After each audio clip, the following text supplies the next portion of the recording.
il faudrait qu'on lui laisse la possibilité de poursuivre son exploitation. Je vais dire, le Niger fait face avec 2 autres pays de l'AES à un phénomène de terrorisme.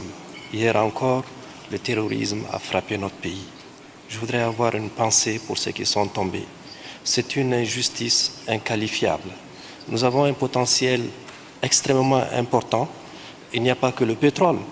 Il y a l'uranium que nous avons pu arracher des mains de ceux qui l'ont exploité pendant plus de 100 ans. Il y a le soleil. Nous sommes un pays qui fait 1 267 000 km². C'est 12 mois sur 12 de soleil.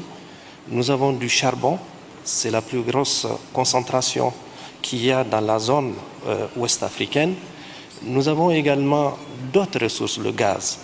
Et donc, pour répondre à votre question, le chef de l'État nigérien, le général Tchani, qui est à la tête du Niger depuis 22 mois, 23 mois bientôt, affiche une détermination, celle d'exploiter, de gérer les ressources naturelles de la plus grande manière, avec parcimonie, avec intégrité. Donc nous allons, pour revenir au président de la banque, au-delà de tout ce qui a été dit, j'aimerais quand même rappeler très rapidement les high five. Comment éclairer l'Afrique? Nous avons toutes ces ressources-là que je viens de vous dire. Comment nourrir l'Afrique?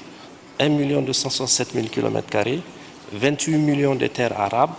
La Banque africaine de développement finance un des grands projets qu'on appelle Kandaji, qui va produire au Niger de l'énergie, de l'espace cultivable pour produire suffisamment de céréales, couvrir les besoins des Nigériens, également permettre de régénérer l'écosystème. Sur la question de l'industrialisation, nous avons depuis 22 mois essayé de réveiller des unités industrielles qui dormaient depuis plusieurs années pour faire de la production du riz. Par exemple, on a toujours vendu aux Nigériens que c'est impossible de produire du riz en dehors du fleuve. Cette année, il a été possible dans les zones sud-est de faire de la production du riz qui permettent également aujourd'hui de couvrir les besoins de toute cette zone-là. Sur la question liée à l'intégration, la banque finance un important projet qu'on appelle RTS, la route transsaharienne, qui quitte le Tchad, qui arrive vers le Niger et aller vers l'Algérie. C'est un projet d'importance. Il y a la connectivité, puis enfin, sur la question du développement humain, nous avons pris de courageuses mesures. Vous savez, le pétrole, pour nous, il fallait d'abord qu'il serve les Nigériens. La décision a été celle de casser les prix pour que le consommateur puisse avoir accès. Nous avons également pris des mesures sur le plan de la santé, la gratuité des soins, puis beaucoup d'autres initiatives pour permettre de créer de l'emploi pour la jeunesse. La sécurité alimentaire du Niger, c'est d'abord l'affaire des Nigériens. Depuis 20 mois, il y a une opération qui s'appelle la grande irrigation. Vous savez, au Niger, on a 8 régions. Dans chacune des 8 régions, le chef de l'État a décidé que nous valorisions les plus petits cours d'eau. Cette initiative, en un an, elle a permis de répondre aux besoins à plus de 80% des besoins nationaux. Nous avons fait une production. C'est la première fois depuis 60 ans que nous traversons une période dite de soudure où nous n'avons pas eu besoin de demander de l'aide, ni même de pratiquer ce qu'on appelle la vente à prix modéré. Ça veut dire que l'initiative des Nigériens par eux-mêmes est une réalité.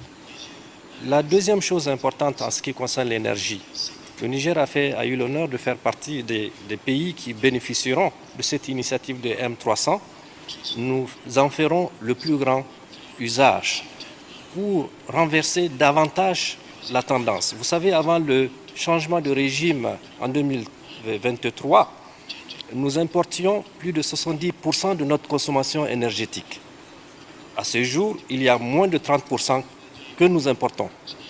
Quand on va ajouter l'initiative M300, je pense que dans moins de 2 ans, nous allons couvrir l'intégralité de nos besoins. Donc ça va être une question fondamentale qui viendra soutenir la production agricole au Niger. Notre ambition c'est non seulement dans 2 à 3 années couvrir nos besoins par la production nationale, mais également destiner le surplus à l'exportation. Le président Adesina a montré la voie. Il a parlé de comment faire en sorte que le continent africain, et d'ailleurs c'est la détermination de tous les Africains qui sont panafricanistes, comment nous-mêmes mobiliser les ressources d'abord à l'interne pour pouvoir soutenir ce fonds africain qui fait le plus grand bien à nos économies. Le Niger, l'année dernière, aux assemblées de la Banque africaine de développement, a modestement décidé de mettre $1 million au niveau de ce fonds. C'est un appel de pied à tous ceux qui doivent le faire. Nous le ferons par la grâce de Dieu pour que dans quelques années, on ne puisse plus avoir besoin que le Fonds africain de développement soit financé par des pays non africains.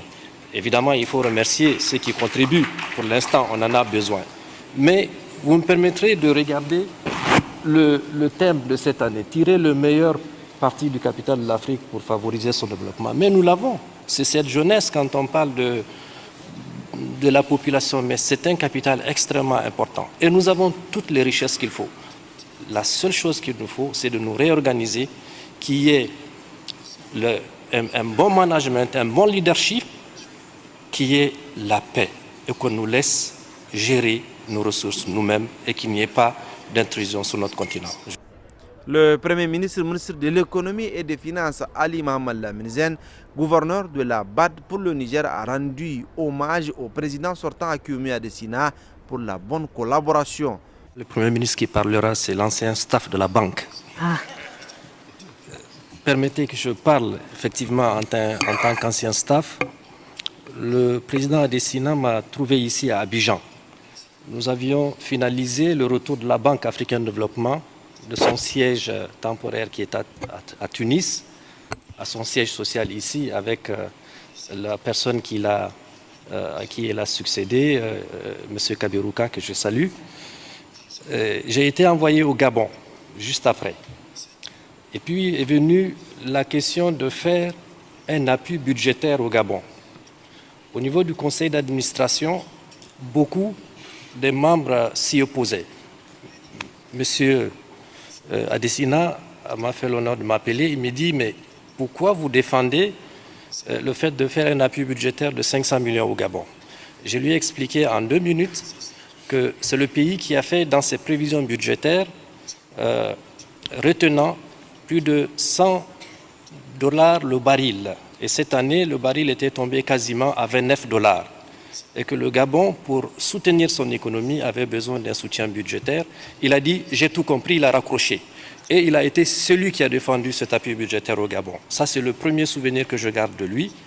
Puis, quelques années après, il m'a envoyé au Tchad, où, à cause d'un certain nombre de défis, il m'a demandé d'aller assurer un intérim. Paix à son âme, le président Déby l'a appelé pour dire « Je souhaite que celui que vous avez amené comme intérim reste ici ».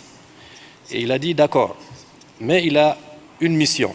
Premièrement, il faut qu'il suive la réalisation du pont sur le Logon. Il faut que le projet Djalmaya fonctionne et il faut que l'important projet d'infrastructure, de connexion, d'interconnexion entre le Cameroun et le Tchad également puisse fonctionner. C'est un projet qui devait à la fois permettre de produire de l'énergie, de la transporter et de la distribuer. Et puis, il y a eu la question également de l'appui budgétaire qu'il fallait faire au Tchad. Et pratiquement la moitié du conseil d'administration s'y opposait, en disant que le Tchad a mis tout son argent dans l'armement. Le président m'a appelé, il m'a dit « Explique-moi, pourquoi il faut faire un appui budgétaire au Tchad ?» Je lui ai simplement dit que ce pays a mis plus d'$1 milliard de ses ressources propres pour d'abord assurer sa propre sécurité, contribuer à la sécurisation de ses voisins, le Nigeria, le Niger et même au-delà au Mali, au Cameroun.